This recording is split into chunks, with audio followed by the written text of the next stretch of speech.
ఆశలు వచ్చాయి. అక్కడి నుంచి 28 సార్లు క్షేత్రస్థాయికి వెళ్ళా. 82 సార్లు వర్చువల్గా సోమవారాన్ని పోలవరంగా చేసుకున్నాం. అదొక ప్యాషన్, ఒక మాటలో చెప్పాలంటే ఒక అబ్సెషన్. పోలవరం అనేది ఎట్టి పరిస్థితుల్లో కంప్లీట్ చేయాలి. పోలవరం ఆంధ్రప్రదేశ్ రాష్ట్రానికి ఒక వరం. ఇది కంప్లీట్ చేసి జాతికి అంకితం చేస్తే జాతి బాగుపడుతుందనే ధ్యేయంతో రాత్రింబగళ్ళు పనిచేశాం. 72% పనులు పూర్తి చేశాం. 11,762 కోట్ల రూపాయలు ఖర్చు పెట్టాం. ఒకే రోజున 32,215 క్యూబిక్ మీటర్ల కాంక్రీట్ పనులు పూర్తి చేసి గిన్నిస్ ఆఫ్ బుక్ వరల్డ్ రికార్డులో స్థానం సంపాదించాం. డయాఫామ్ వాల్ 414 రోజుల్లో పూర్తి చేశాం. 100 మీటర్ల లోతు డయాఫామ్ వాల్ ని 414 రోజుల్లో పూర్తి చేశాం. స్పిల్వే గేట్లన్నీ డిజైన్లు సిద్ధం చేసి గేట్లను అమరించి అదే మార్గం మీరు చూస్తే ఎక్కడికక్కడ స్పిల్వే గానీ స్పిల్ ఛానల్ గానీ ఇవన్నీ పూర్తి చేశాం. కాఫర్ డ్యాం కట్టాం. లోయర్ అప్పర్ 2 కాఫర్ డ్యాములు కట్టాం. ఎప్పటికప్పుడు కేంద్రంలో ఉండే ఉమాభారతి, ఆనాటి మంత్రి, తర్వాత నితిన్ గడ్కరీ, ప్రధానమంత్రి గారికి కూడా ఎప్పుడప్పుడు బ్రీఫ్ చేస్తూ ఈ పనులన్నీ పూర్తి చేశాం. 4,114 కోట్ల రూపాయలతో ఆ రోజు పునరావాసం చేశాం. పునరావాస కార్యక్రమాలన్నీ పూర్తి చేశాం. ఎప్పుడు కూడా కేంద్రం డబ్బులు ఇవ్వలేదనే పనులు ఆపలేదు. ముందు మనం రీఎంబర్స్ చేస్తే ఎప్పటికైనా వస్తాయనే ఉద్దేశంతో ముందుకెళ్లిపోయాం. ఆ విధంగా మీరు చూస్తే 2014-19 11,762 కోట్లు ఖర్చు పెడితే 4,995 కోట్లు వాళ్ళు ఇచ్చారు. మిగిలింది వాళ్ళు ఇవ్వకపోయినా మనం ఖర్చు పెట్టాం. మళ్ళీ తర్వాత వచ్చింది ఆ డబ్బులు, అది కూడా నేను చెప్తాను. ఈ విధంగా మొత్తం ప్రాజెక్ట్ ని ఒక ఎట్టి పరిస్థితిలో ఈ ప్రాజెక్టు పూర్తి చేయాలి అనే తపన, ఒక డిటర్మినేషన్తో ప్రభుత్వం ముందుకెళ్లాం. అయితే 2019 గవర్నమెంట్ మారింది. మళ్ళా ఆ ప్రాజెక్టుకి శనిగ్రహం దాపరించింది. బాధ, ఆవేదన, కసి ఒకసారి కొన్ని రోజులు డైజెస్ట్ చేసుకొని కూడా చేసుకోలేం. ఎందుకంటే మీరు చూస్తే 82 సార్లు నేను నెలవారీగా హైదరాబాద్లో ఒకప్పుడు సర్ప్రైజ్ ఇన్స్పెక్షన్స్ 75 సార్లు వెళ్ళాను. ఈరోజు ఆ స్థితి అమారుగా ఉందంటే 75 సార్లు చరిత్రలో ఏ ముఖ్యమంత్రి క్షేత్రస్థాయి పరిశీలనకు పోయి ఉండరు.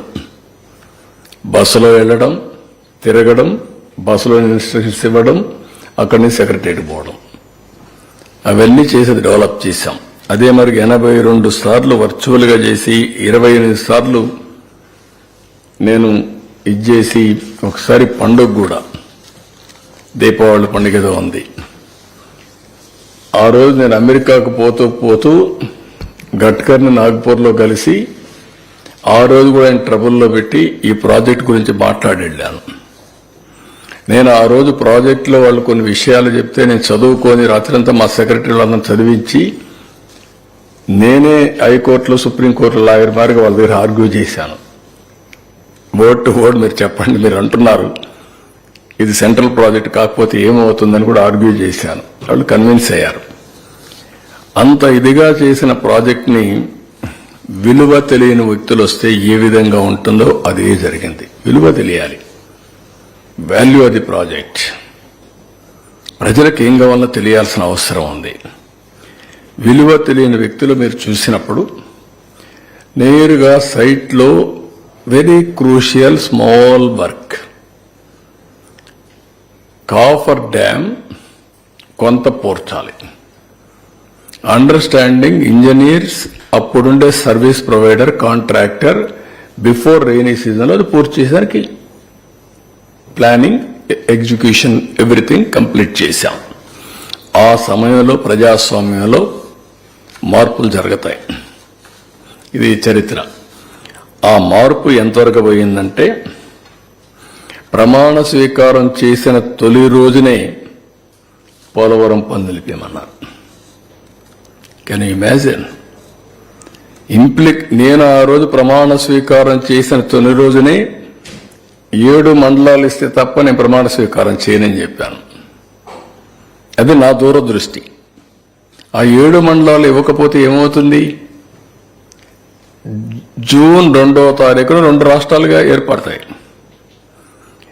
ఏ పని కావాలన్నా, 1 ఇంచ్ ఇది కావాలన్నా మళ్ళా ఆ రాష్ట్ర అనుమతి కేబినెట్లో గాని అసెంబ్లీలో పెడితేనే అవుతుంది 2 రాష్ట్రాలు వచ్చినప్పుడు. అలాంటిది ఫస్ట్ టైం తీసుకొచ్చాం.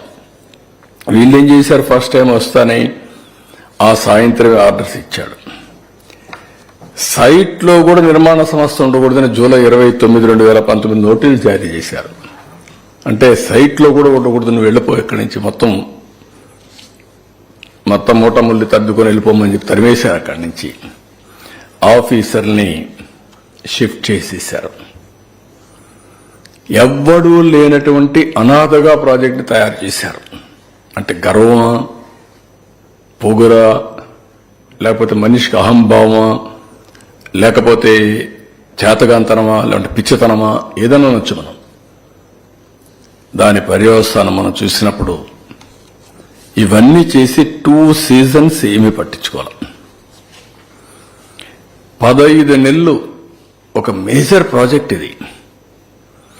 50 లక్షల క్యూసెక్స్ ఆఫ్ వాటర్ కి, అంటే 500 టీఎంసీ ఆఫ్ వాటర్ వస్తుంది. కాబట్టి 500 టీఎంసీ నీళ్లు సముద్రంలోకి పోవడానికి సర్ప్లస్ వేర్ గాని, స్లూయిస్ గాని, అవుట్ఫ్లో గాని ఇవన్నీ నిర్మాణం చేశాం. దానికి ఇండియాలో ఏ ప్రాజెక్టు లేదు. వెలాసిటీ కూడా ఇంత పెద్ద ఎత్తున నీళ్లు వచ్చే ప్రాజెక్ట్ ఏదీ ఉండదు. అలాంటి ప్రాజెక్ట్ని అనాథన చేసి, ఎవడు లేకుండా చేసి, రివర్స్ టెండర్ని ఒక ఆనందం, పైశాచిక ఆనందాన్ని పొందారు. మే 19 నుంచి 20 అక్టోబర్ వరకు ప్రాజెక్టుకి దిక్కు ముక్కు ఏమీ లేదు, గాలి కుదిలి పెట్టేశారు. దీంతో ఆగస్టు 20 అక్టోబర్లో వర్షాలు వచ్చాయి. ఏదైతే ఆ కాఫర్ డ్యాం పూర్చుంటే అక్కడి నుంచి నీళ్లు వెళ్ళిపోయేటివి. ప్రొటెక్ట్ చేసుంటే ఈ డ్యామేజ్ వచ్చేది కాదు. 2021కి ప్రాజెక్టు పూర్తి అయిపోయి ఉండాలి. అలాంటి ప్రాజెక్టుకు ఆ నీళ్లు రావడం, సుడులు తిరగడం, 20 అడుగులు కిందికి వెళ్లిపోవడం, డయాఫామ్ వాల్ డిస్టర్బ్ చేయడం, కాఫర్ డ్యాం డిస్టర్బ్ చేయడం. కాఫర్ డ్యాంలో కూడా జెట్ రౌటింగ్ ఉంది, అది కూడా డిస్టర్బ్ కావడం. గ్యాప్ 1 అది కొట్టుకొని వెళ్ళిపోవడం 100 మీటర్లు. చరిత్రలో ఎప్పుడూ రానటువంటి నష్టం జరిగింది. ఈవెన్ వీళ్ళు కట్టినటువంటి గైక్ బండ్ కూడా కుంగిపోవడం, ఇవన్నీ జరిగాయి.